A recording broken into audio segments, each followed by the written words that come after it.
Put the hip shit on the shelf, cause the way the real wealth is being real with self. My eyes have seen the glory of the coming of the left. I can't do it by myself, so I'm asking for help. It's time to switch it up, put the hip shit on the shelf, cause the way the real wealth is being real with self. My eyes have seen the glory of the coming of the left. I can't do it by myself, so I'm asking for help. Money, money, money. All you got is like being wealthy. I know you like Kanye West said, having money is not everything, not having it is. No, literally, ain't things that God gives us the ability to create wealth. No, it's the love of money that's wrong. You don't like money so much, why you get up and go to work? Yeah, I do think about running things in my things. I'm just trying to leave a legacy for money. That's not everything, but when you got it, you can do some cool stuff. Now, your host for Talking Money in the Morning, financial health mentor to the working class, Mr. H Cortez. Good morning, good morning, good morning, and welcome to Talking Money in the Morning Live with your main man, H Cortez, the one and only financial health mentor to the Black community, where I do my absolute best to bring practical, proven wealth building strategies to working men and women all over this great nation of ours. Coming to you live and direct from the Black Literature Studios here in St. Louis, Missouri, guys. Next week, we're going to be doing something I call Black Literacy Week, where we will be featuring 10 Black authors, and they're going to be telling their stories. They're going to be sharing with you, their journey to becoming authors. And I want you to start saving your pennies now so that we can support them by purchasing their books. Some of them have other products and things of that nature. So it's going to be live and direct right here, man. We got 10 of the most dynamic Black authors. So my girl, Lady Ray J, co-authored this, Pretty in His Presence. She tells her story of triumph into tragedy into triumph in this story, in this book right here. Pretty in His Presence. You can guys go get this at Amazon, on Amazon.com.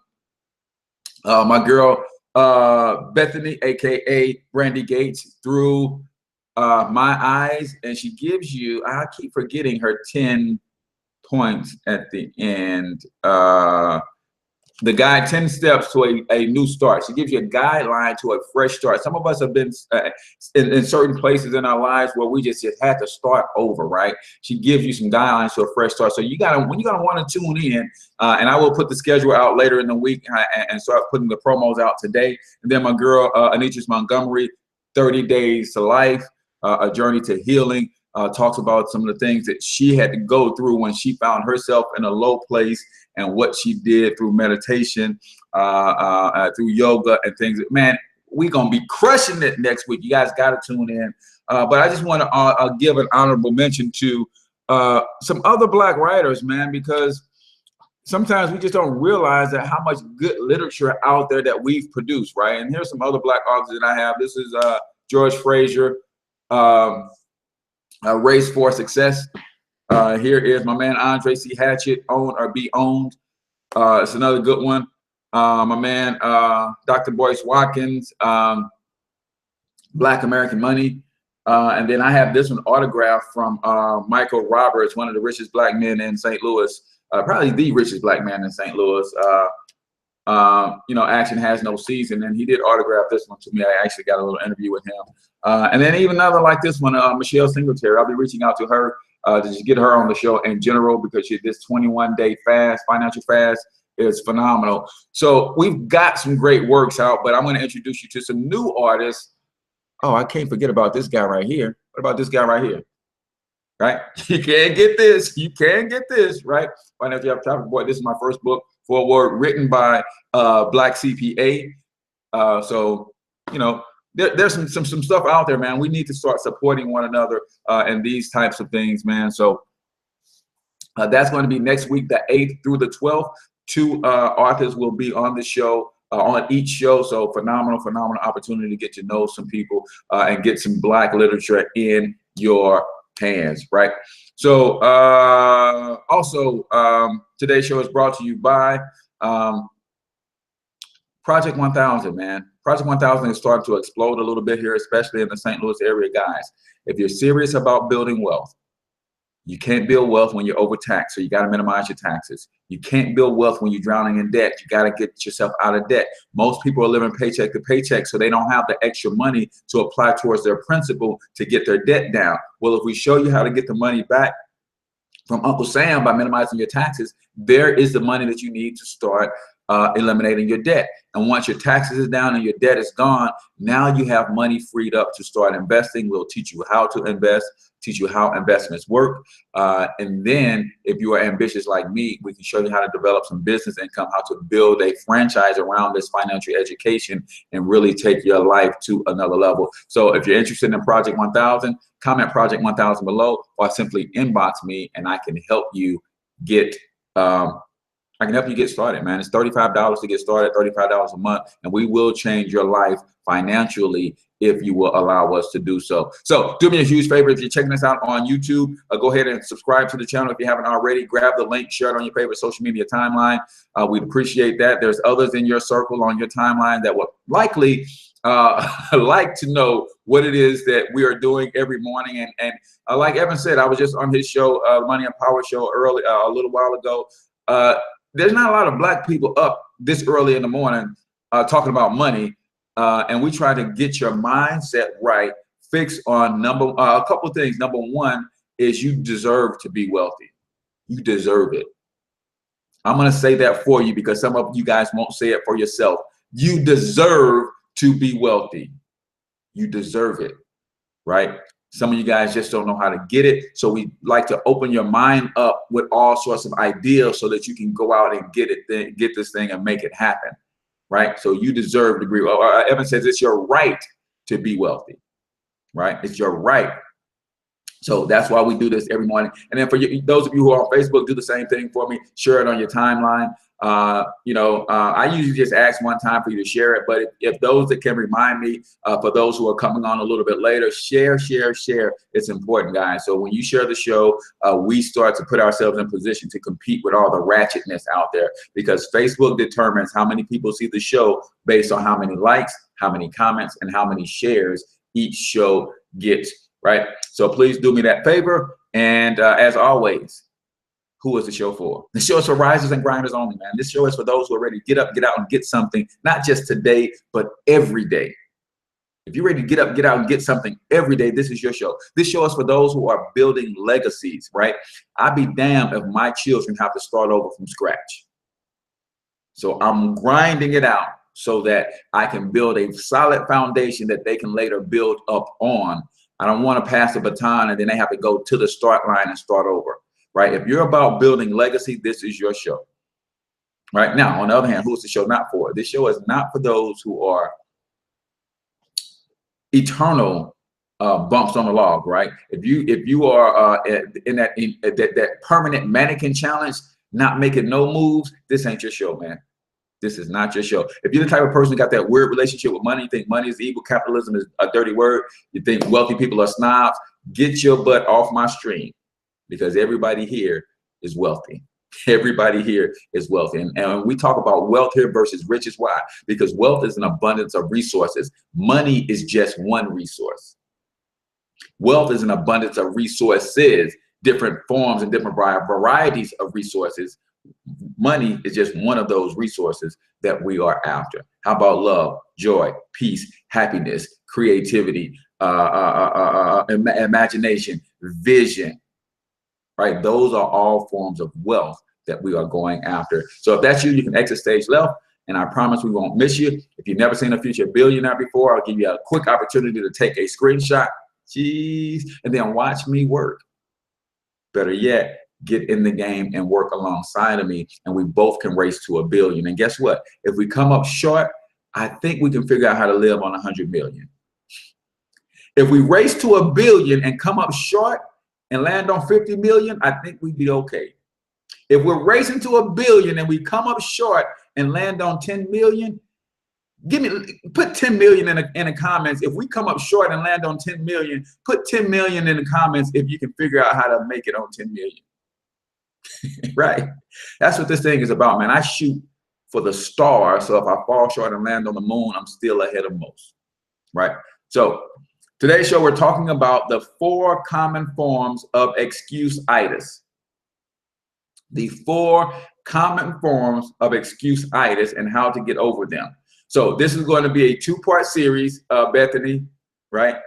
Because she's going to hold me accountable for time. But this is going to be a 2-part series. I'll give you the first 2, and then we'll do the next 2 tomorrow. But I will give you all 4 forms of excuse-itis right now. What are the 4 forms of excuse-itis? Number 1, health excuse-itis. First form of excuse-itis is health. Second form of excuse-itis is intelligence. I'm not smart enough. Third form of excuse-itis is age excuse-itis. I'm too young. I'm too old. Fourth form of excuse-itis is, man, my luck is just bad.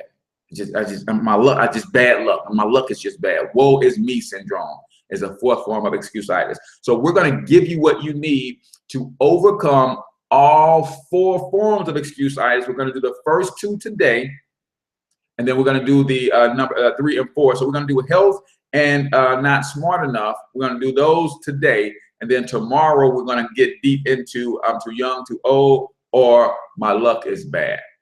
Right?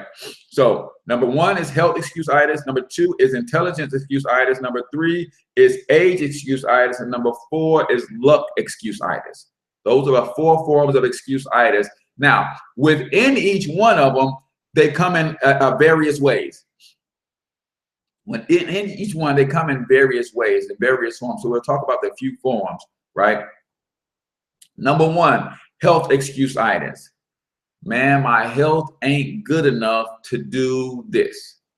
When I get my health in order, I'm going to do this, right? If I can just get a little bit healthier, man, when I start exercising a little more, then I'm going to be more active in the community, right? When I get over this asthma, get this asthma under control, then I'm going to start exercising. Right? There's always something health related for some people that is keeping them from doing or pursuing their dreams and goals. And I want to tell you this, guys. If you've ever read Think and Grow Rich, right? There's a chapter on auto-suggestion in Think and Grow Rich, right? And what auto-suggestion means, if you tell yourself something long enough that it gets into your subconscious mind will go to work to make it a reality. I'm going to say that again and let you know how this relates to health excuse-itis. If you say something long enough and with enough conviction, to the point that it gets into your subconscious mind will never stop at trying to make that a reality until it does. So what do you think happens when you are constantly telling yourself you don't have good health? You're constantly telling yourself that you don't feel well for whatever reason. You keep doing that long enough till it gets into your subconscious mind, and your subconscious mind will never stop at pursuing that which you programmed it to do until it makes it reality. Right? So the study, this study comes from Magic of Thinking Big. Right, so I'm going to be reading a lot of excerpts from this as we get into some of this. This is where the study comes from. So let me just go back really quickly because I want you to read. I'm going to read something to you, a stat that I found very profound as it relates to health excuse-itis. Right. So it basically says bad health in 1,000 different forms is used as an excuse for failing to do what a person wants to do, failing to accept greater responsibilities, failing to make more money, failing to achieve success. I can't do any of that stuff, man, because my health is bad, right? And those of you who are just jumping on, do me a favor, go ahead and share the stream on your timeline. I can't do any of that stuff. I can't take on greater responsibilities. I can't make more money. I can't have success because my health is bad, right? So just so we know, I want you to look at something here when we was talking about the auto suggestion, right? Looking and looking and looking for an illness often actually produces illness. Looking and looking and looking for an illness often actually produces illness. So in other words, if every 5 minutes you turn around, you're always talking about your negative health, your failing health, or whatever the case may be, then you will find yourself with failing health, negative health, right? So let me see. There is something else that was in here. I think there was a statistic that I want to say I saw. Let me see if I can find it really quickly.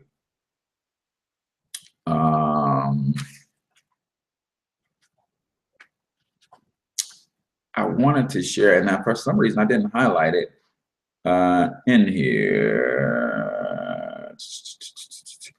Anyway, a large percentage, there was a book written by Dr. Schindler. A large percentage of the people laying in a hospital bed right now, according to his research, are in those hospital beds because of diseases or illnesses that they mentally brought on themselves. I want you to get that. A large percentage of people laying in hospital beds today are in those hospital beds because of illnesses that they brought on with their very own mind. Because they're constantly telling themselves they're sick, they feel ill, something's wrong. They're constantly looking for something to be wrong. And when you auto-suggest that to your subconscious mind long enough, your subconscious mind does what you tell it to do.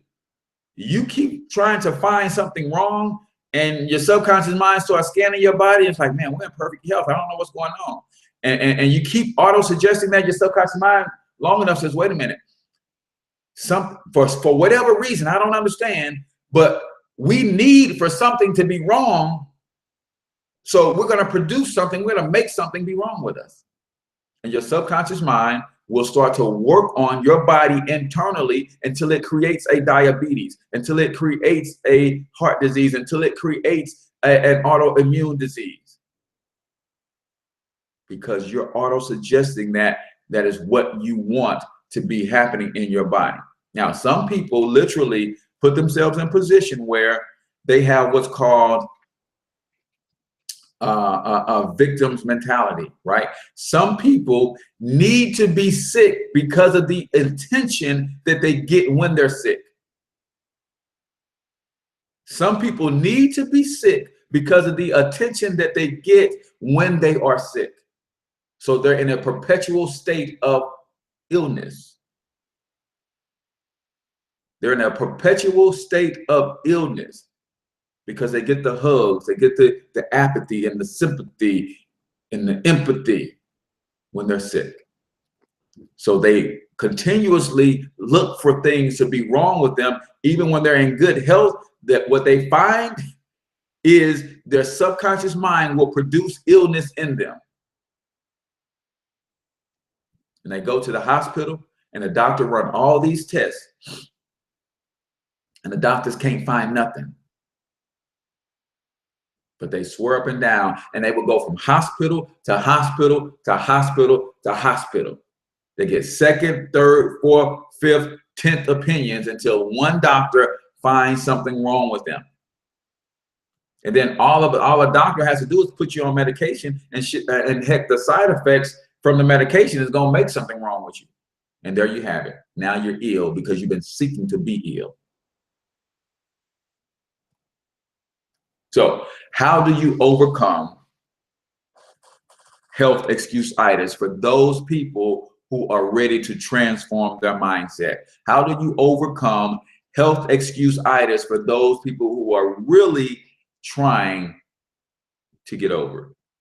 Number one, refuse to talk about your illness is what it says in here. And here it says refuse to talk about your illness.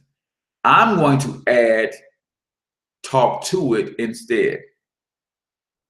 If you literally have something confirmed by a medical establishment that something is wrong with you, that's fine. There's no problem with that. But refuse to talk about the illness and talk to it instead. Some of y'all thinking the H Cortez is crazy. What do you mean talk to an illness? Refuse to talk about it and talk to it instead. Disease can't live in me. How you gonna say that? Or why come disease can't live in you? Because I said so. Disease can't live in me. Why? Because I said so. You guys don't understand the power of the words that come out of your mouth. I was talking to a young lady yesterday. She said, I feel a little tickle in my throat. And the first thing she confessed and professed is, not today, devil. And I put in the chat, I said, hey, when I feel a little tickle, coconut oil is my go-to for almost everything. It's antimicrobial, so it kills viruses, funguses, all that kind of stuff. So coconut oil is my go-to. She said, man, I knew I liked you for some reason because I just put some coconut oil in my tea. But then I responded that talking to it also works, and I quoted what she said. And she was like, yeah, I all the time. When I feel bad or I feel something coming on, I immediately start talking to that thing, because the wars we wage are against principalities and spirits. Sometimes not always physical. So when I start feeling a tickle in my throat, I don't blame it on the devil, but I start talking to that thing nonetheless. You can't live here. You've got to go. Now, I don't stop there. I take some action too, right? I don't just stop there. I take some action too, right? I don't stop there. I just take some action too. Bethany says, use lemon, peppermint, and/or spearmint essential oils in my water or hot tea and speak to it. Yeah, you can't live here, right? I don't know where else you can live, but it ain't here, right? So you have to be able to use your authority in your words and speak to that sickness. Because guess what? When you talk about the sickness all the time, you perpetuate it. You help it to stick around. You give it power. You make it grow in you. But when you can speak to it and declare your power over it and take the appropriate actions to help your body reject it, then you can get rid of health excuse-itis. That's number one. Number two, refuse to worry about it. Refuse to worry about it. Because what is worry, guys? Worry is interest on a loan that you may never receive.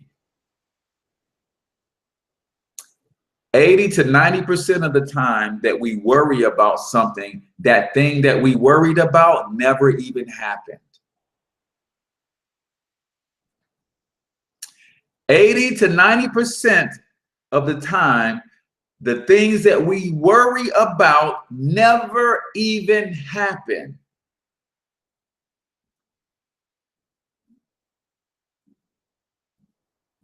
It never happens.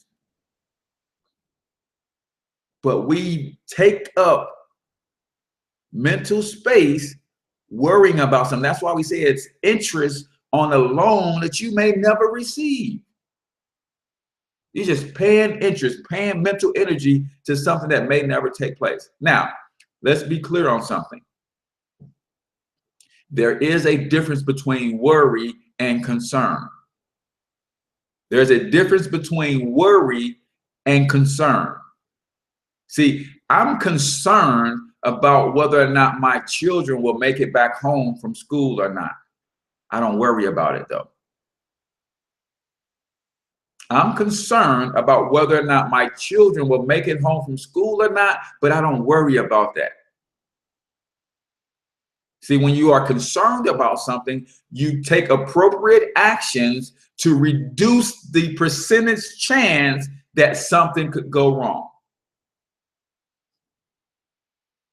So we taught our babies how to cross the street, how to look both ways. We were concerned about that, so we took appropriate action to help them understand. We teach the kids how to walk away from the crowd when they're gathering for a fight, because I'm concerned about whether they make it home or not, but I'm not worrying about that all day. There's a difference between concern and worry. Worry is interest paid on a debt or a loan that you may never receive, right? So when you talk about your sickness all day, every day, 24/7, you're giving it power to continue. You're actually building it up, and your subconscious mind keeps saying, this sickness is almost gone, but you keep talking about it, so your subconscious mind say, well, I guess it ain't. And your subconscious mind starts to produce the sickness all over again.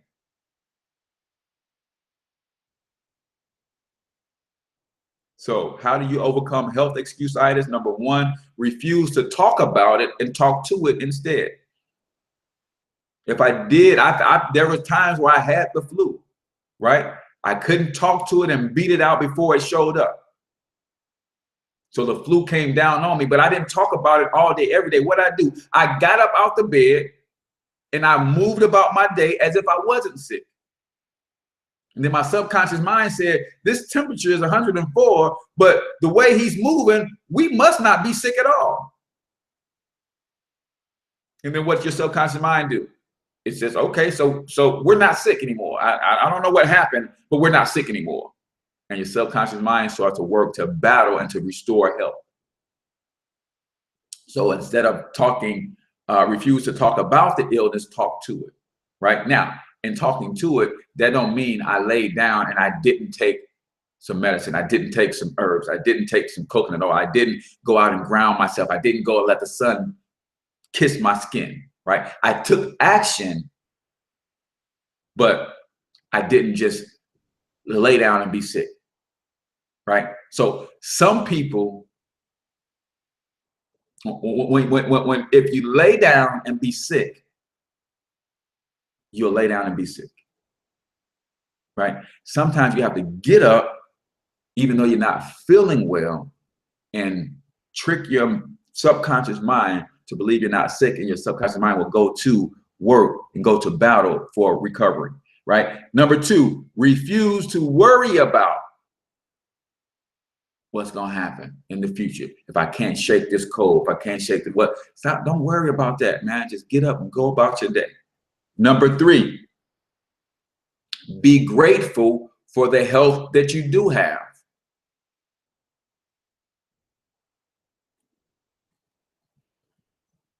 Be grateful for the health that you do have. I want to tell you something about the attitude of gratitude, man. Your attitude is critical here.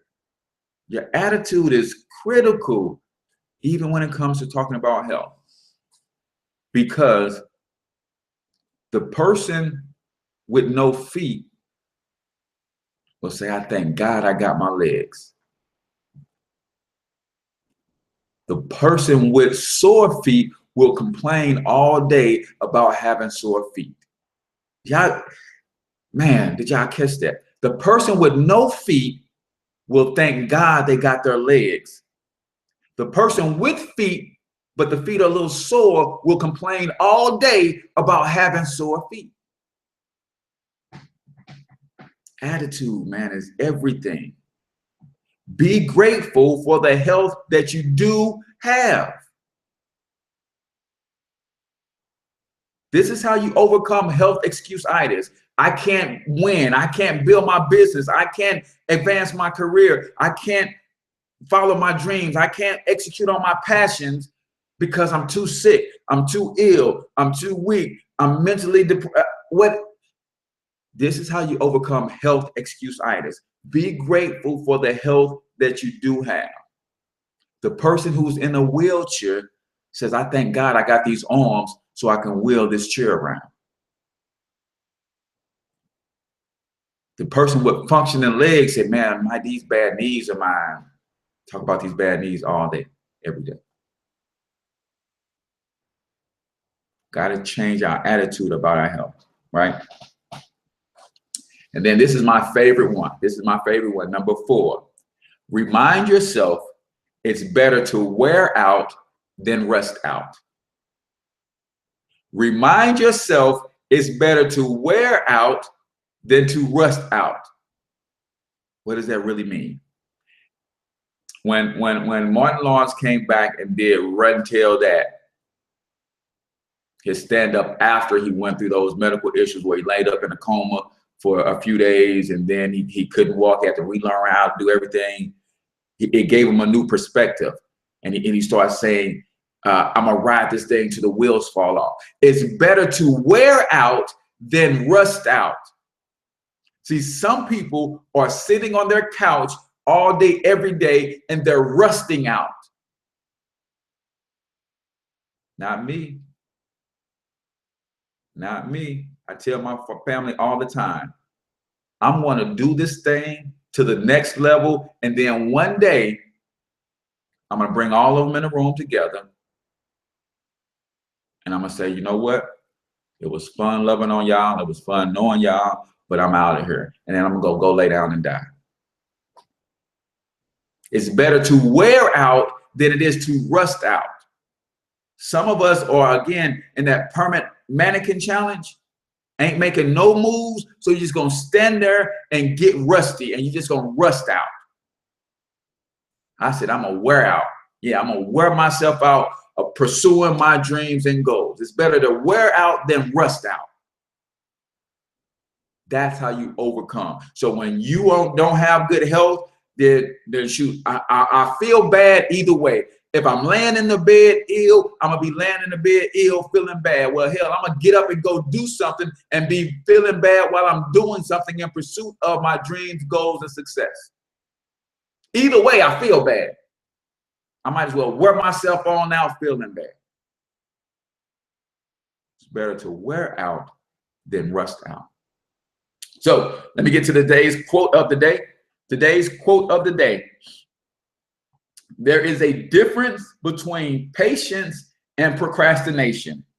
I stopped waiting on people a long time ago. And that's from my man, ERGJ, Evan Jefferson, ERGJ Enterprises, new author, putting the finishing touches on the Black Billionaires Club. So if you want to pre-order that book, go to theblackbillionairesclub.com, theblackbillionairesclub.com. Let me read it again. There is a difference between patience and procrastination. I stopped waiting on people a long time ago, right?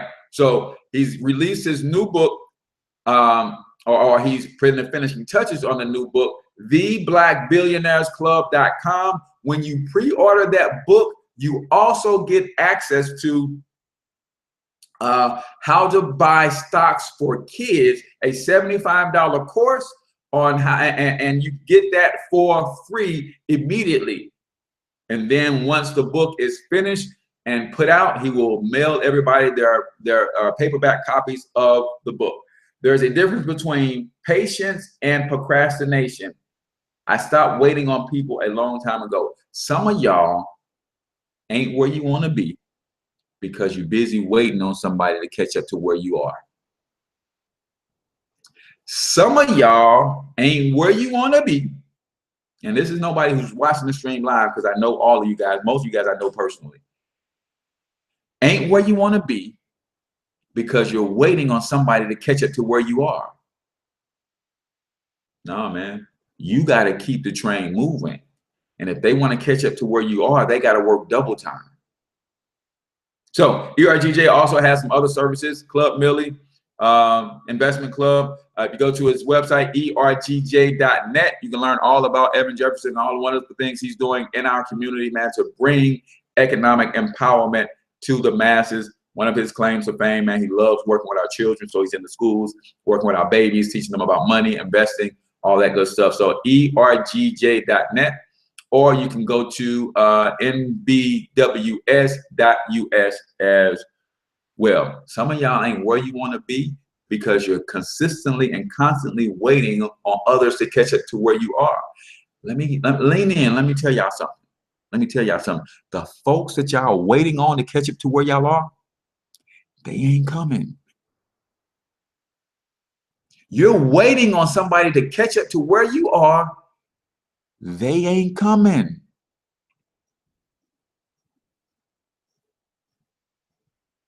They're not coming. Because you know what?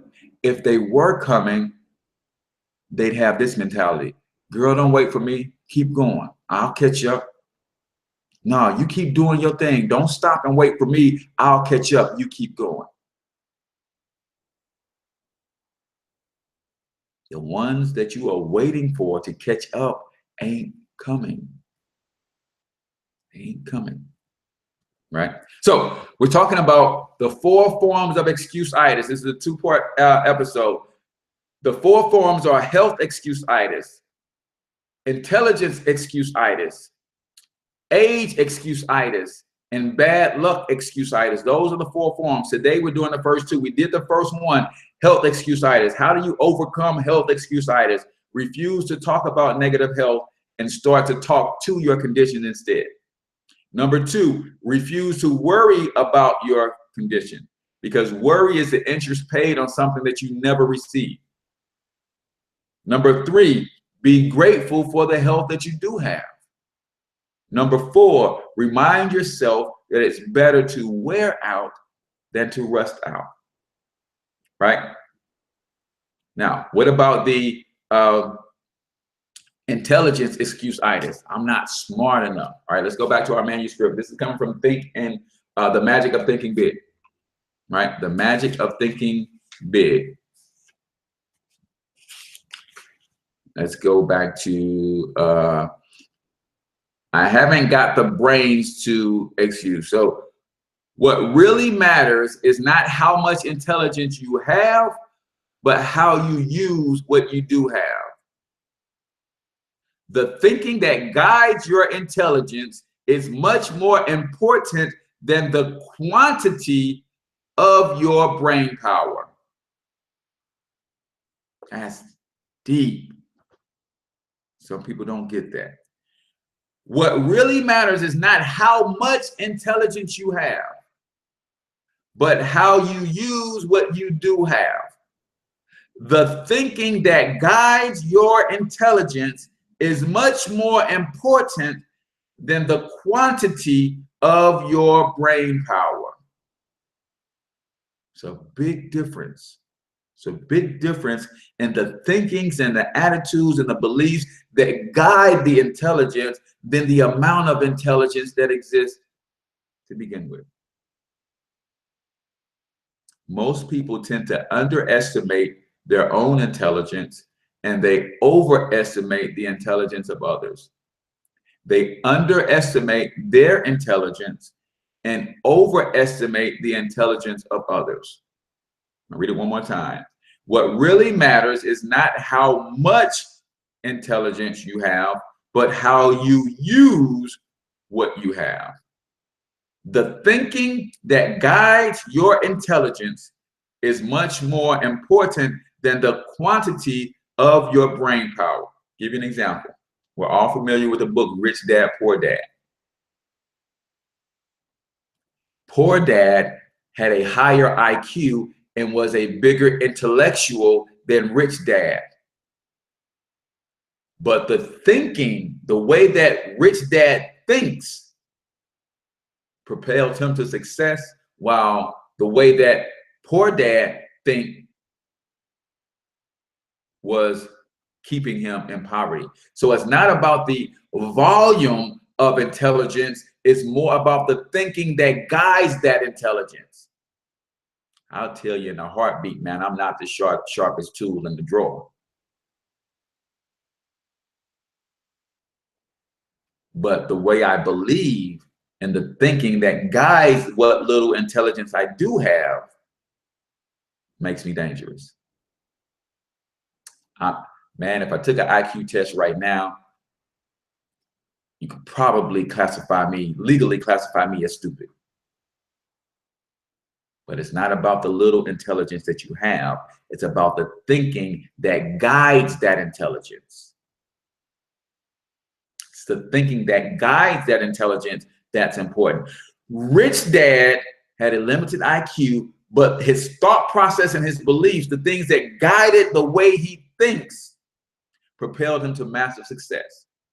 Poor Dad had a tremendous amount of intellect, PhD, superintendent of a school, ran school systems, but the way he thinks caused him to remain in poverty.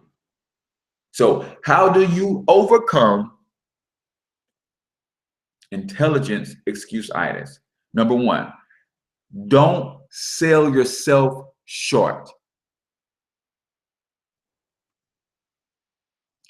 Don't sell yourself short. Again, too many people underestimate themselves and overestimate everyone else. Don't sell yourself short, man. Start to change the belief. How do you change the beliefs, man? Go back into your history and look at things that you've overcome. Go back into your history and look at things that you've overcome. While you're in the midst of those things, I guarantee you are thinking, Lord, I don't know how the heck I'm going to get out of this one. But somehow you made it through. Somehow you overcame. Stop selling yourself short, man. Stop selling yourself short. Don't overestimate others and don't underestimate your own intelligence. Number two, remind yourself that attitude is more important than intelligence. The thoughts that govern your intelligence is more important than the volume or the amount of your intelligence. Remind yourself that attitude is more important than intelligence. Right? Yeah, but look, not only look at how your ancestors overcame, look at how you individually, you personally overcame. There's some things in my life that I personally overcame, but when I was facing those obstacles, I didn't think I had the intellect to overcome them. I sold myself short. And then you definitely have to look at the stock that we come from.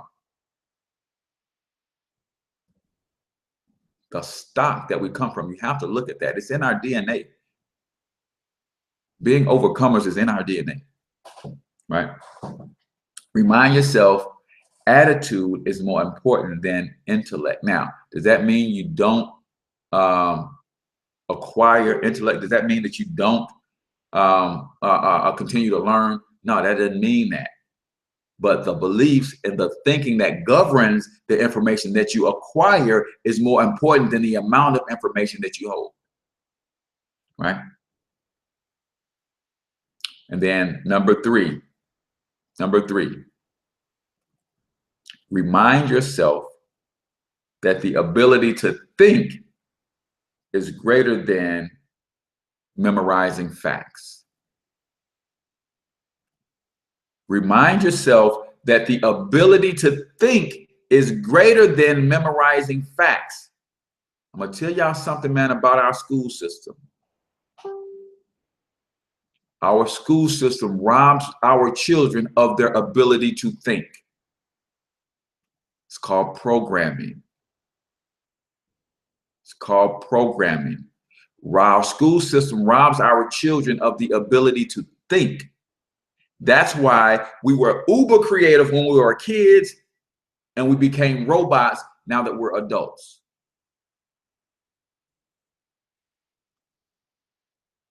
Because they put us in a box. That's what get outside the box means. Get outside the box that you were placed in. See, you were in a state of freedom, free imagination, free creativity, and then you went to preschool, kindergarten. They put you in the box, and then they start telling you how to think.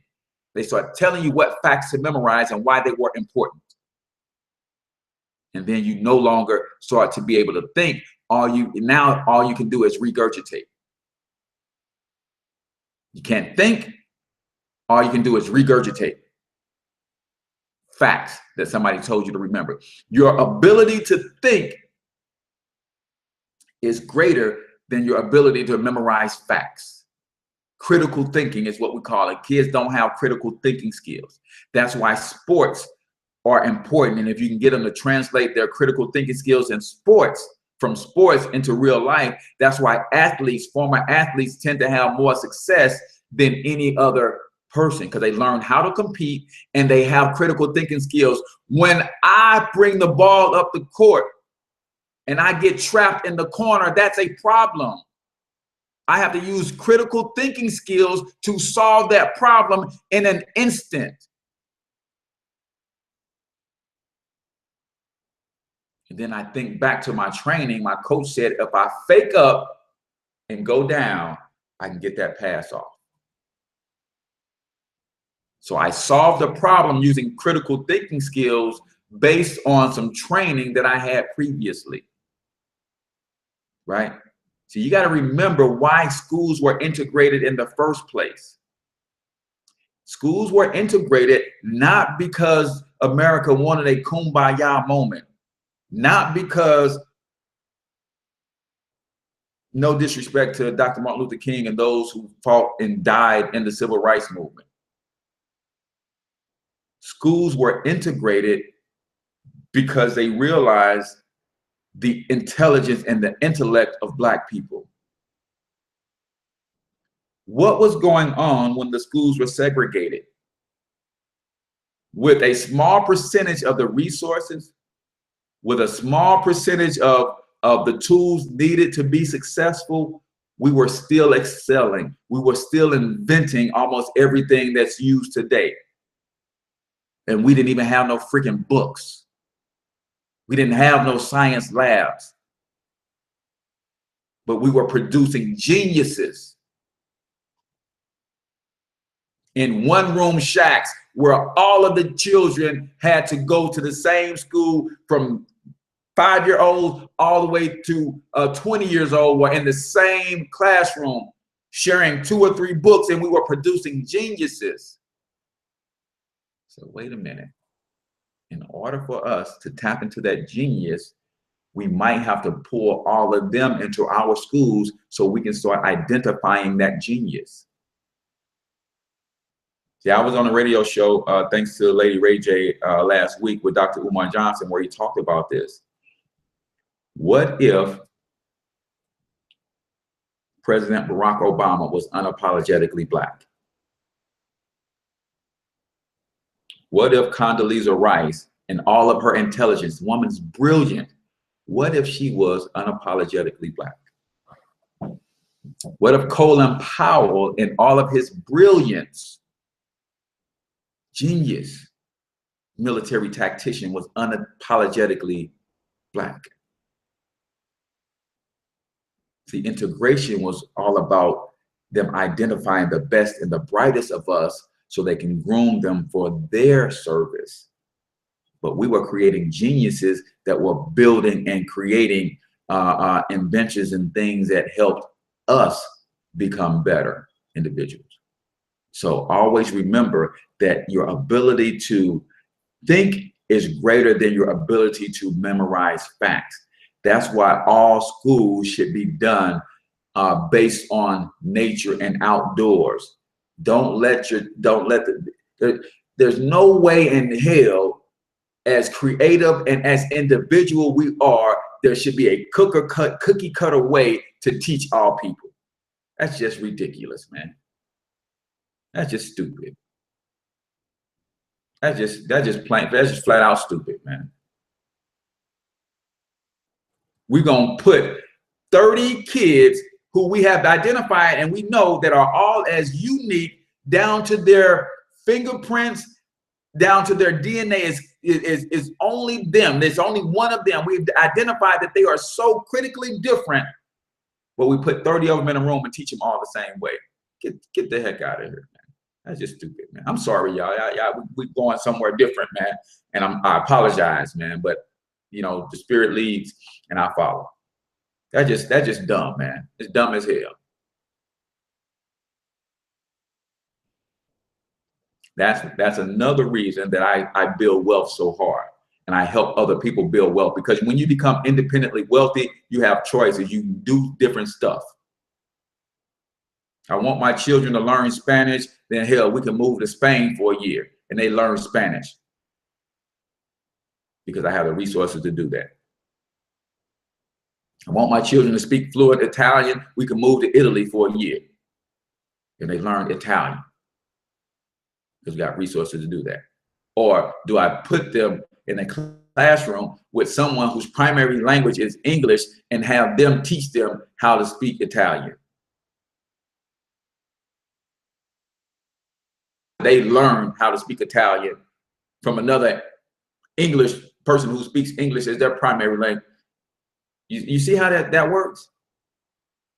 But when you don't got your money right, you're limited in your options, right? Think about all the time that goes on in school where your children are not learning a damn thing. Out of a 7-8 hour day, children are actively engaged in the learning of academics about 3 hours.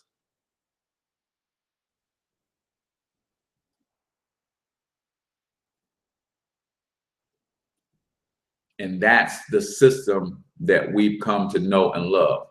Why? Because they sent us all to work. So now it's convenient for our kids to go to school for 8 hours while we work 8 hours. It's all a game, people. It's all a game. All right, I'll get off my soapbox, get back to the topic at hand, y'all. 2 forms of excuse-itis that we talked about today, and we'll do the other 2 tomorrow. I'll give you all 4 forms of excuse-itis here. The 4 forms are health excuse-itis, intelligence excuse-itis, age excuse-itis, and bad luck excuse-itis, right? What is health excuse-itis? I'm not healthy enough to do whatever. What is intelligence excuse-itis? I'm not as smart enough to do whatever, right? The people who are succeeding at that are so much more smarter than me, right? What is age excuse-itis? I'm too old to do whatever. I'm too young to do whatever. We're gonna break those down and give you the ways to overcome those tomorrow. Number 4, bad luck excuse-itis. What is bad luck? Woe is me. Man, every time I try to do something, man, things just go the wrong way. Things just, we're gonna really talk about that tomorrow, man, because that's just foolishness, right? So how to overcome health excuse-itis. Number 1, refuse to talk about your health, your negative health issues, and more importantly, talk to them instead. Number 2, refuse to worry about the ramifications of your ill health, right? Refuse to worry about them, because worry is interest paid on things that may never happen, right? I'm worrying about things that may never, ever happen. 80 to 90% of the things that we worry about never happened. Think about it. I want y'all to think about it. Somebody, before we get out of here, somebody type in the chat something that you were worried to death about that never even happened. And some of us are worrying ourselves sick over things that will never happen. Now, there's a difference between worry and concern. I'm concerned about a lot of things. I worry about very few. I'm concerned about a lot of things, but I worry about very few. Right? Give me somebody. I'm still waiting on somebody to give me an example of something that they worried themselves sick about and it never even happened. You worried yourself sick about something that never even happened, right? Whoever sent a kid overseas or sent the kid out of town, sent the kid on a plane by themselves, and you worried yourself sick. And now that kid is at your house right now getting on your damn nerves. but you worried that they would. All right, let's move on. Right. And number 3, be grateful for your health, because you all have a measure of good health. I don't care what's going on in your body right now. You have something that you can call on right now and be grateful for as it relates to your health. I don't care if you stuck laying flat on your back and your eyes open every day. Be thankful that I can open my eyes and look up and see the ceiling. I can count the ceiling tile. I can't do nothing else, but I can open my eyes every day and count the ceiling tiles. The same old 140 ceiling tiles. I can open my eyes and count them every day. Be thankful about what good health you do have. And number 4, remind yourself it's better to wear out than to rust out.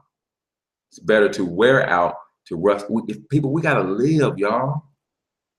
We gotta live. You gotta live, man.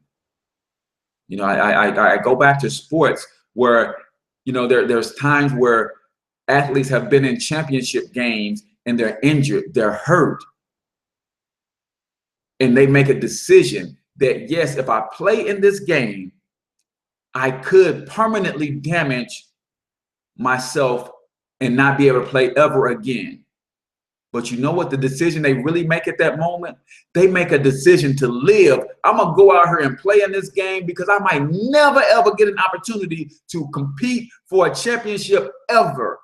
I'm making a decision to live and not die.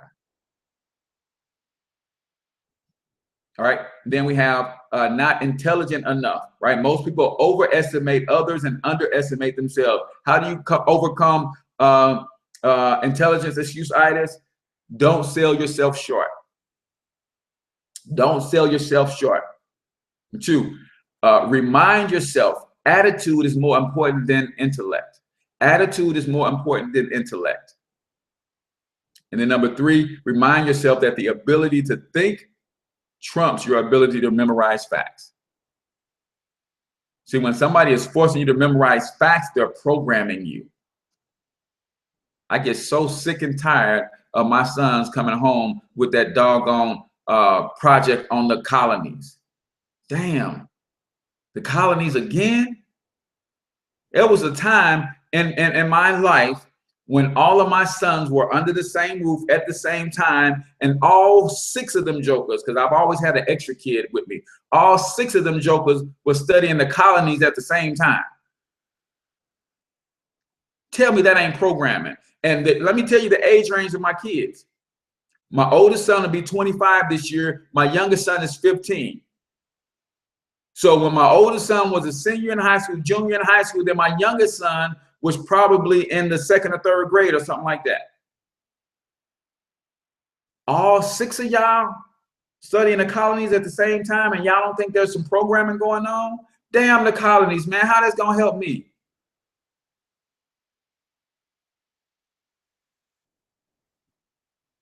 Right?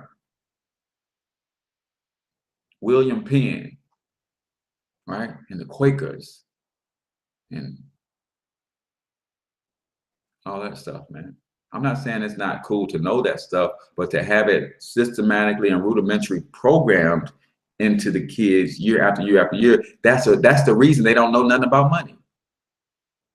Because I had to do the colonies every year. It's the reason they don't know nothing about investing, about real estate, because I had to do the colonies every year. If you gave them the colonies one solid year and really got it in them, let's move on and get them some other stuff that they can use. All right.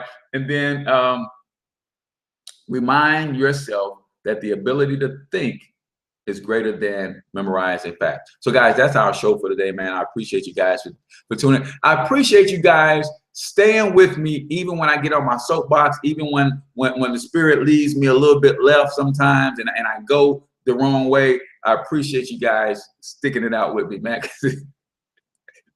I appreciate that, man. Today's show is brought to you by Black Literature Week.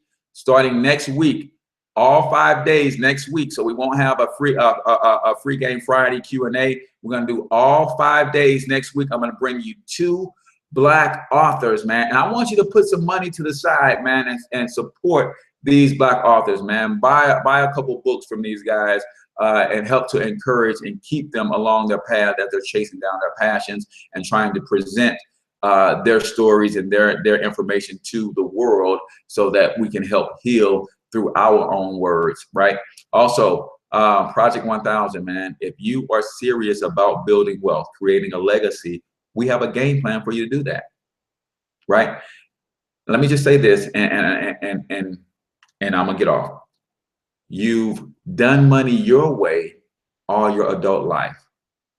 How's that working out for you? You've done money your way all your adult life. How's that working out for you? Might it be a time or chance or a time for you to try another strategy? Might it just make sense for you to try some different strategies? And that's what Project 1000 is all about. We give you money strategies, then we'll give you the tools and the resources to support the accountability to help you execute that on a whole nother level. So I am your main man, H Cortez, the one and only financial health mentor to the Black community. Until I talk to you guys tomorrow, I want you to get your money up because you absolutely can do it. Peace out, people.